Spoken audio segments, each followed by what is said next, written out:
आज के इस वीडियो में हम क्लास 12 बीएसटी का एक नया चैप्टर का नाम है फाइनेंशियल मैनेजमेंट, पूरी तरीके से खत्म कर देंगे।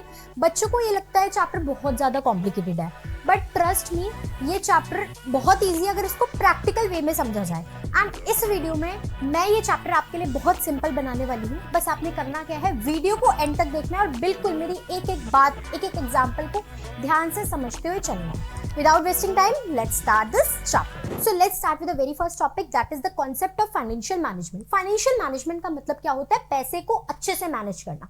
किस तरीके से मैनेज किया जाए पैसे को? पैसे को इस तरीके से मैनेज करना है, सबसे पहले जो कॉस्ट, जिस कॉस्ट पे हम पैसा रेज कर रहे हैं बाहर वालों से, बहुत सारे ऑप्शंस होते हैं, अभी हम करेंगे डिस्कस।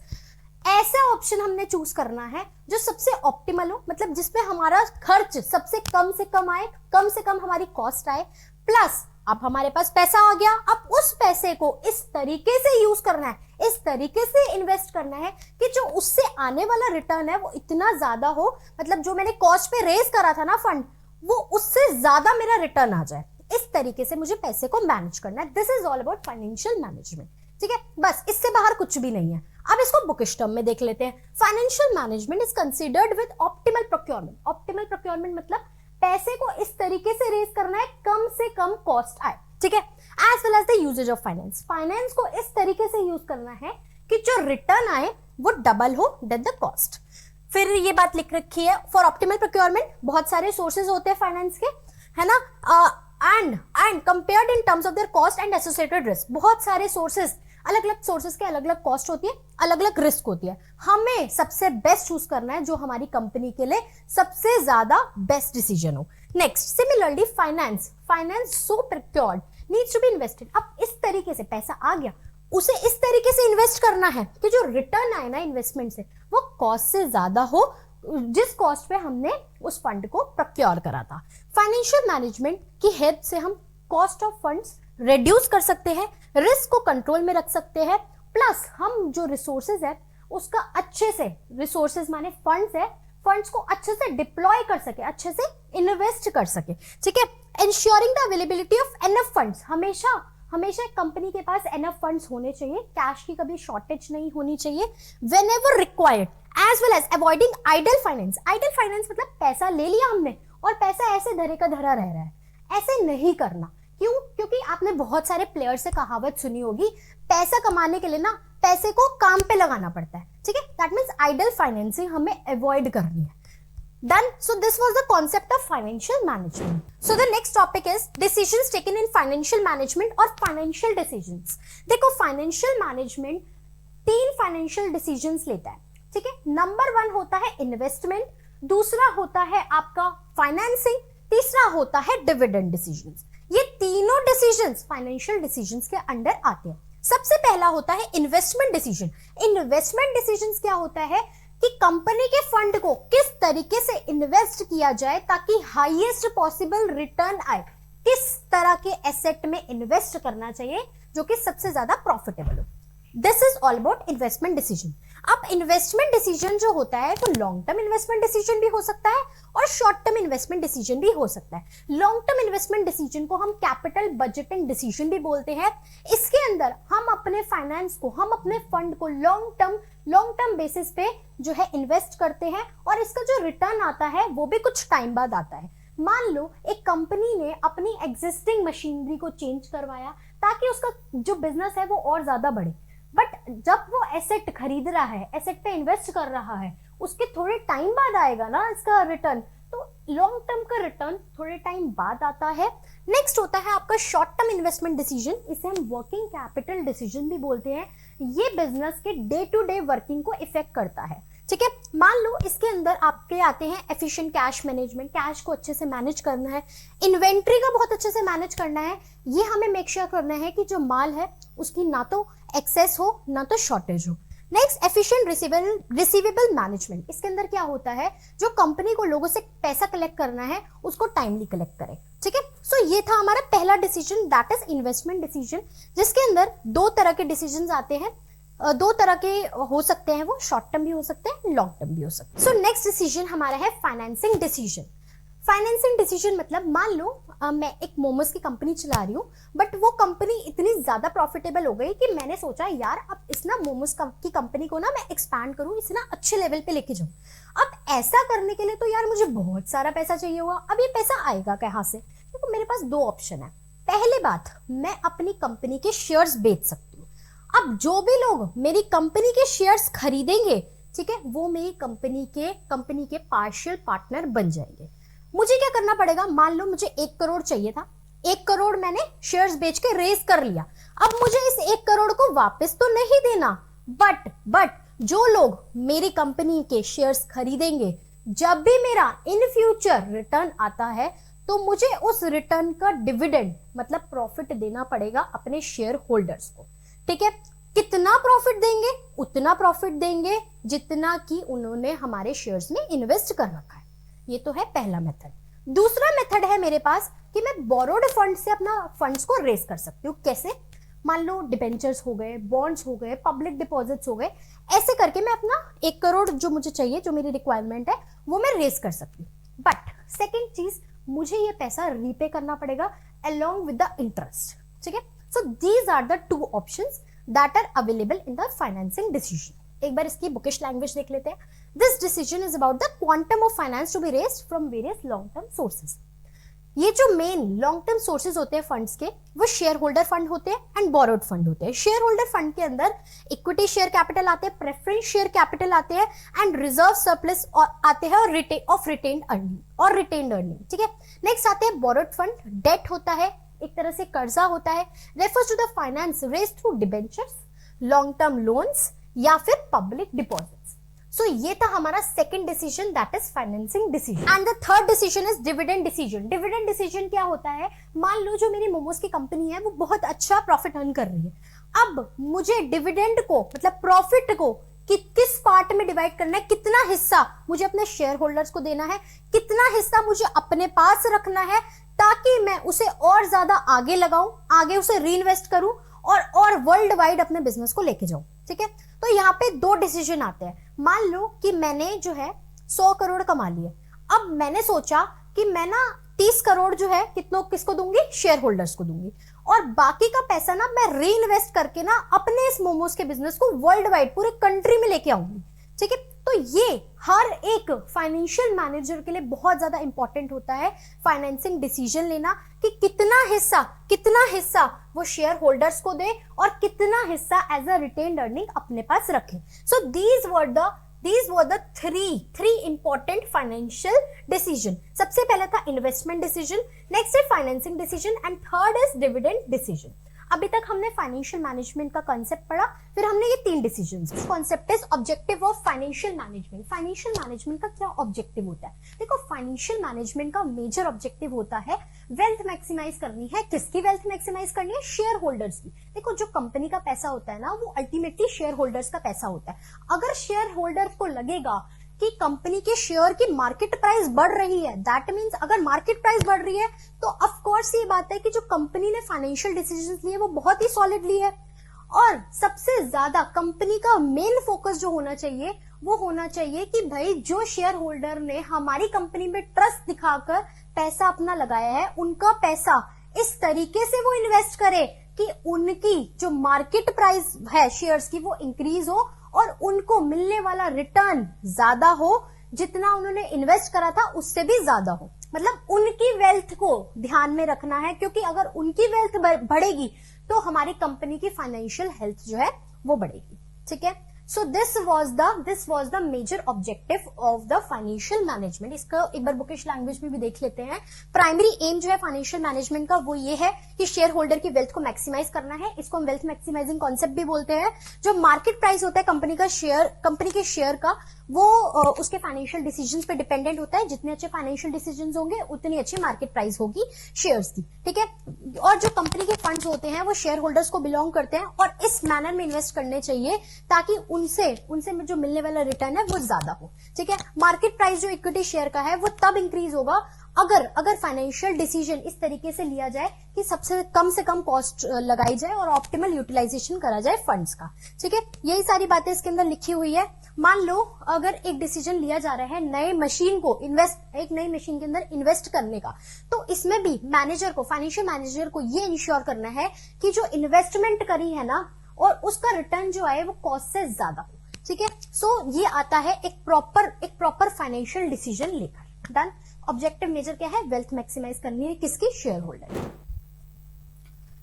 नेक्स्ट कॉन्सेप्ट है हमारा रोल ऑफ फाइनेंशियल मैनेजमेंट। अब जो ये रोल ऑफ फाइनेंशियल मैनेजमेंट है ना, वो फाइनेंशियल मैनेजमेंट का जो भी हमने कॉन्सेप्ट करा ना, उसी में से रोल निकल के आ रहा है। देखो, पहला है financial management is concern with optimal procurement, optimal procurement से कंसर्न है और फाइनेंस का अच्छे से यूसेज हो। सेकंड, एक गुड फाइनेंशियल मैनेजमेंट ये इंश्योर करता है कि जो फंड्स प्रोक्योर कर रहे हैं वो कम से कम कॉस्ट पे करे जाए और उन फंड्स को अच्छे से यूटिलाइज करा जाए एफिशिएंटली। थर्ड है, it also aims at ensuring availability of enough funds. इतना फंड्स हमेशा होना चाहिए जब भी कंपनी को रिक्वायर्ड हो, कभी भी कंपनी के पास कैश की शॉर्टेज ना हो, फंड की शॉर्टेज ना हो। फाइनेंशियल स्टेटमेंट जैसे कि बैलेंस शीट हो गई, स्टेटमेंट ऑफ P&L अकाउंट हो गया बिजनेस का, वो किस पे ज्यादा डिपेंडेंट होता है, किस पे निर्भर होता है? जो भी हमने फाइनेंशियल डिसीजंस लिए हैं। So these are the roles of financial management. अभी तक हमने क्या करा? कॉन्सेप्ट करे, इंपॉर्टेंट फाइनेंसिंग डिसीजन करे, फिर हमने ऑब्जेक्टिव करा फाइनेंशियल मैनेजमेंट का, देन हमने करा role of financial management. Okay, next अब हमारे आते हैं लॉन्ग टर्म इन्वेस्टमेंट डिसीजन या फिर कैपिटल बजटिंग डिसीजंस। क्या होते हैं ये कैपिटल बजटिंग डिसीजंस? देखो, लॉन्ग टर्म इन्वेस्टमेंट डिसीजंस या फिर कैपिटल बजटिंग डिसीजंस के अंदर हम फाइनेंस को एक लॉन्ग टर्म पीरियड के लिए लगाते हैं।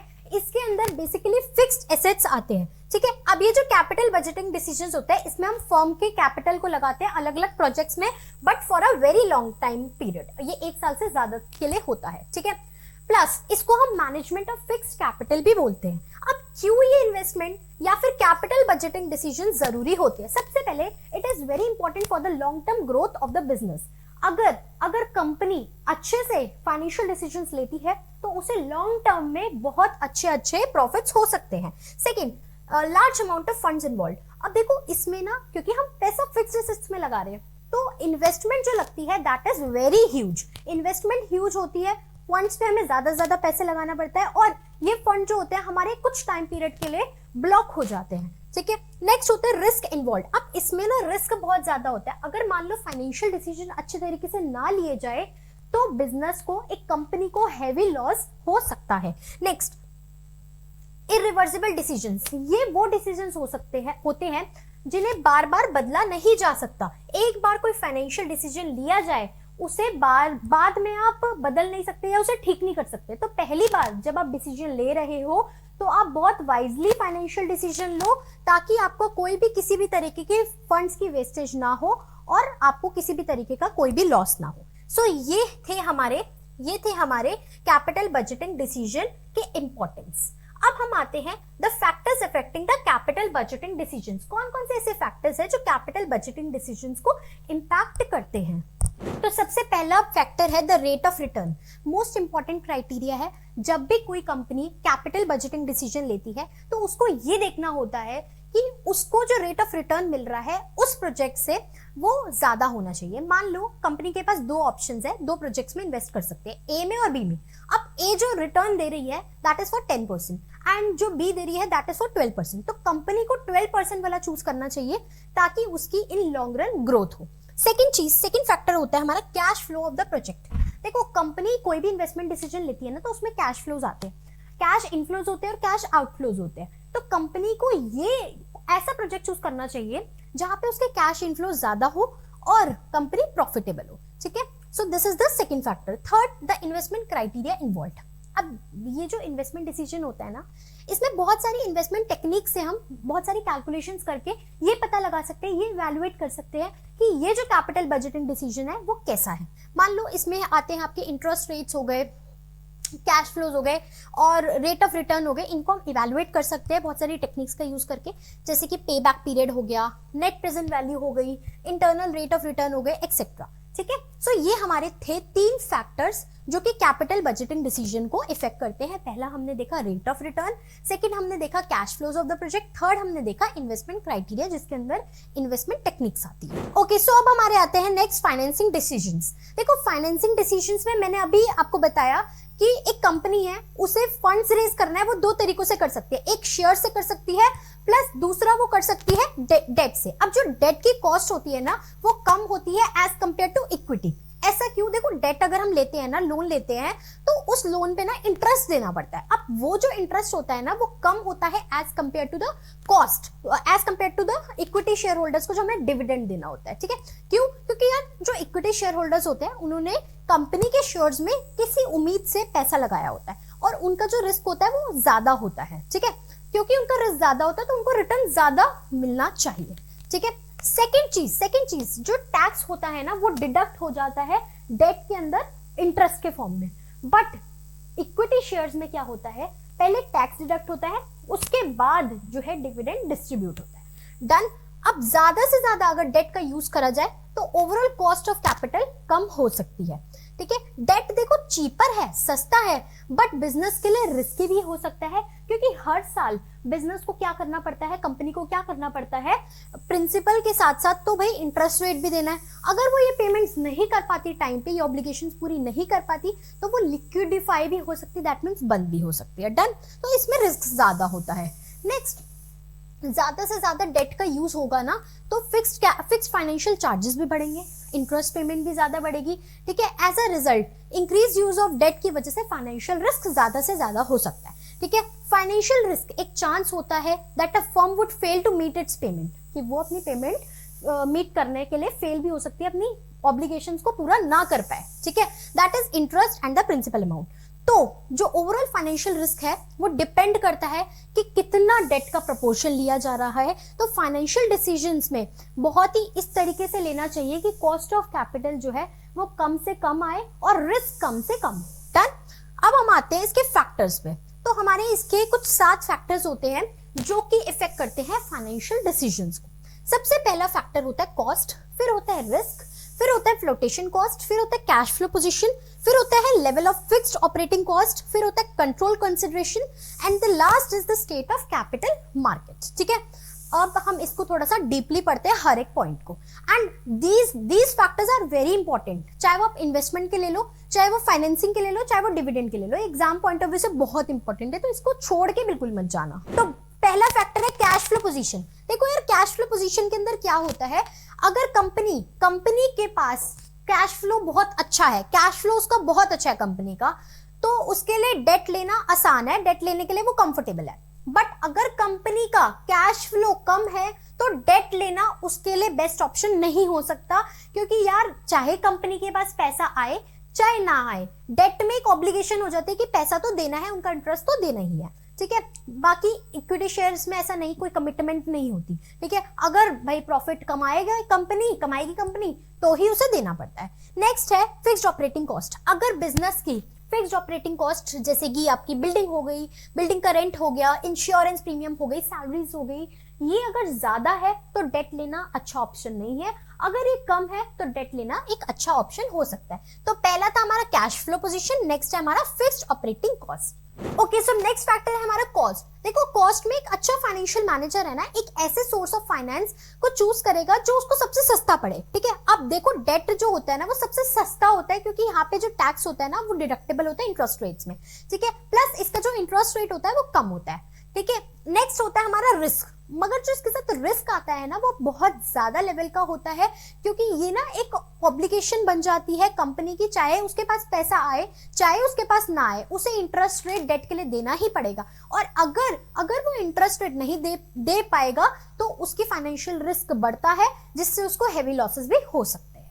ठीक है, तो ये था हमारा रिस्क वाला फैक्टर। तो नेक्स्ट हमारा है फ्लोटेशन कॉस्ट। अब देखो, अगर मान लो एक कंपनी है, उस कंपनी को अपने फंड्स रेस करने हैं, वो फंड्स वो कैसे रेस कर सकते हैं, इक्विटी शेयर से कर सकती है और डेट से कर सकती है।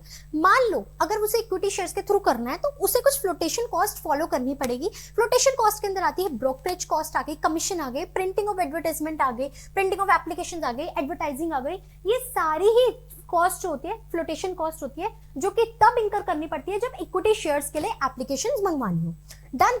बट अगर एक कंपनी इस स्टेज में नहीं है कि वो ये अफोर्ड नहीं कर सकती, तो उसके लिए डेट एक बेटर ऑप्शन है। बट अगर है, उसके पास अफोर्डिंग पावर है, उसकी इतनी पेइंग पावर है, तो वो इक्विटी शेयर्स का ऑप्शन चूज कर सकती है। डन। इसके बाद है कंट्रोल कंसिडरेशन। देखो डेट में अगर हम डेट लेते हैं, डेट के थ्रू फंड रेज करते हैं, तो इतना कंट्रोल जो होता है, मतलब पूरा ही कंट्रोल हमारे हाथ में होता है। बट इक्विटी शेयर होल्डर्स के केस में क्या होता है, जो शेयर होल्डर्स होते हैं ना, उनके पास हमारा पार्शियल कंट्रोल हो जाता है। तो अगर एक कंपनी को ना रिस्क है कि हमारी कंपनी का टेक ओवर ना हो जाए, कोई हमारी कंपनी को कंट्रोल ना करे, तो वो डेट का ऑप्शन चूज करे। बट अगर उसको ऐसी कोई प्रॉब्लम नहीं है, ऐसा कोई इश्यू नहीं है, कोई रिस्क नहीं है इस तरीके का, तो वो इक्विटी शेयर्स को ऑप्ट कर सकती है। ठीक है, अब होता है स्टेट ऑफ कैपिटल मार्केट। देखो यार, स्टॉक मार्केट बहुत ज्यादा इंपॉर्टेंट होती है। अगर देखो स्टॉक मार्केट बूम पे है तो दैट मीन्स शेयर्स के प्राइस ज्यादा होंगे, और अगर शेयर्स के प्राइस ज्यादा होंगे तो इक्विटी शेयर्स एक बेटर ऑप्शन होगा। बट अगर शेयर मार्केट बहुत नीचे जा चुकी है तो उस केस में जो इक्विटी शेयर वाला ऑप्शन है दैट इज नॉट फीसिएबल, वो अच्छा ऑप्शन नहीं है to raise the funds. Done. तो ये थे आपके फैक्टर्स। कितने फैक्टर्स अभी हमने कर लिए? 7 factors. Cost, risk, flotation cost, cash flow position, level of fixed operating cost, control consideration and state of capital market.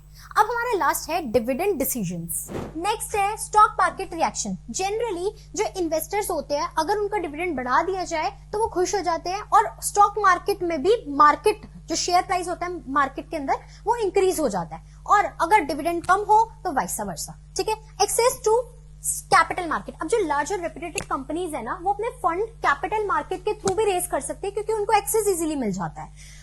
तो वो इस केस में क्या कर सकती है, ज्यादा से ज्यादा डिविडेंड दे सकती है, क्योंकि उनको रिटेन्ड अर्निंग से भी इतना वो नहीं होता। अगर वो देखो कैपिटल मार्केट से फंड रेज कर रही है तो वो कम से कम भी रिटेन्ड अर्निंग रखेगी अपने पास, तब भी उनका गुजारा हो जाएगा। ठीक है। फिर है लीगल कॉन्स्ट्रेंट। लीगल कॉन्स्ट्रेंट के अंदर ये बात बोली गई है, as per Indian companies act 2013 के हिसाब से ये बात बोली गई है कि जो डिविडेंड का रेट है ना, वो मतलब बेसिकली एवरेज 3 साल के एवरेज डिविडेंड से एक्सीड नहीं होना चाहिए, और जो रिजर्व हम अपने पास रख रहे हैं वो 15% से कम नहीं होना चाहिए। ठीक है।